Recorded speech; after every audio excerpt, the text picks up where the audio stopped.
Hi. In today's short video, I want to talk to you a little bit about some common tendencies in perception. When we communicate with other people, one of the things that we often engage in is what's known as attribution error. So, attribution, according to your book, is the process of explaining other people's behavior. So, when we commit attribution error, we attribute motives to people. So maybe a student, for example, comes in late to my class, and I think to myself, oh man, they came in late to my class to show me up as a sign of disrespect. They're showing that they don't care about this class, and they showed up just because they didn't even feel like trying to be on time. In reality, that student could have been late for any number of reasons. Maybe their car broke down, maybe their cat died. There could be any number of things, again, that happen to that student that prevent them from coming in on time. But that doesn't stop me from making an attribution error by attributing a motive to that student that maybe doesn't really fit the scenario. So there are an entire series of perceptual tendencies that can lead us to make these kinds of attribution errors. The first one that I want to talk about today is what we call self-serving bias. And the idea with self-serving bias is that we're easy on ourselves, but we blame other people for their own suffering. We're much harder on other people than we are on ourselves. So, for example, when Brandon gets fired, it's because he's lazy and has issues with authority. But when I get fired, it's because my boss is a jerk, right? So in that scenario, what's happening is I'm judging myself very generously. I must have done a great job because it's all about me. But if it happens to somebody else, it's all their fault. Now, this at times can be related to the idea of honest but hurtful messages, and honest and hurtful messages in the context of a relationship. Oftentimes, because we judge people more harshly than we judge ourselves, we tend to deliver these messages and let other people know how we feel, thinking that it's a good thing. So you might tell your best friend, right? Well, the reason why you can't keep a job is because you're lazy. Now, again, we might think that it benefits our friend to tell them this kind of thing, but if the situation were reversed, it would really hurt our feelings. So, oftentimes, as a result, it's best to keep messages to yourself, particularly when they're judgmental messages about other people. And if you don't keep them, or you're incapable of keeping them to yourself, then the question you have to ask yourself is, would this hurt my feelings if I heard it? And then if so, you got to think about how you might rephrase that message. Now, related to this is the idea that research generally indicates that a lack of clear understanding in relationships is desirable. So, what that means, of course, is that we don't ever really want to know how other people think of us, because finding out could hurt the relationship.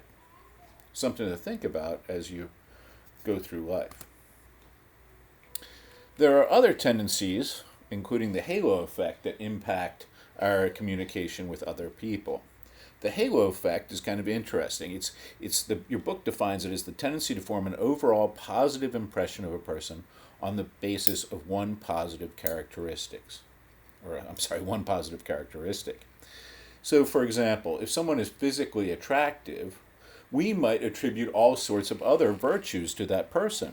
So if someone's good looking, we might think that they're also smart. Indeed, studies show that we generally judge people who are attractive as more intelligent than people who aren't attractive.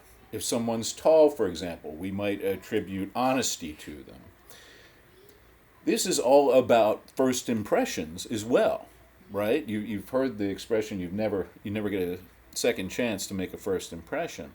What you're trying to do with that first impression, obviously, is to take advantage of this halo effect, to present yourself in a positive light so that people generally think of you in a positive way. Now, this also works the other way with something known as the devil effect. This is the opposite of the halo effect. And the idea here is that one unflattering characteristic or one negative impression of a person can lead you to think negatively of them across the board.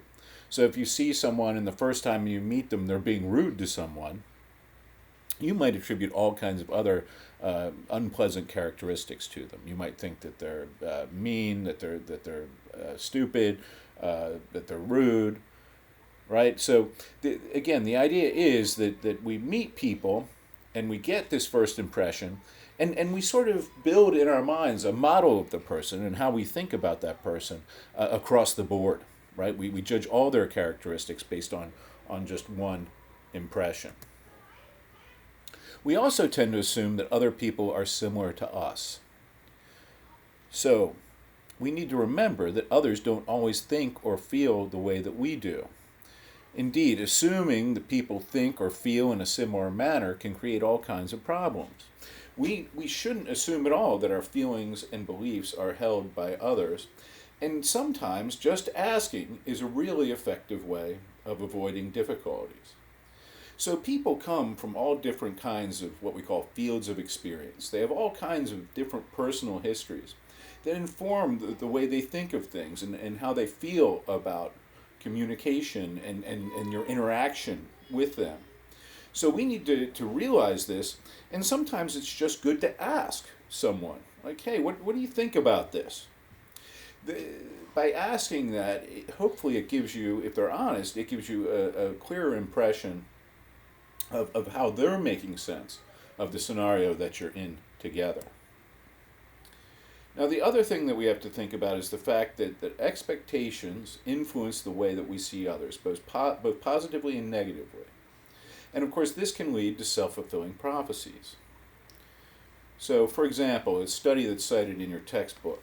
Students who read positive comments about their professors on a website before they go to class are more likely to view those professors as more credible, right, as more competent, and more attractive than students who are not exposed to the same kind of comments. This is what's known in social psychology as framing. So the idea is, if you hear positive things about someone, or you read positive things about someone, and the source is someone that you trust, you're generally going to think positively of that person once you meet them, right? So the idea here is that our expectations really influence our perception of reality, and particularly our perception of other people.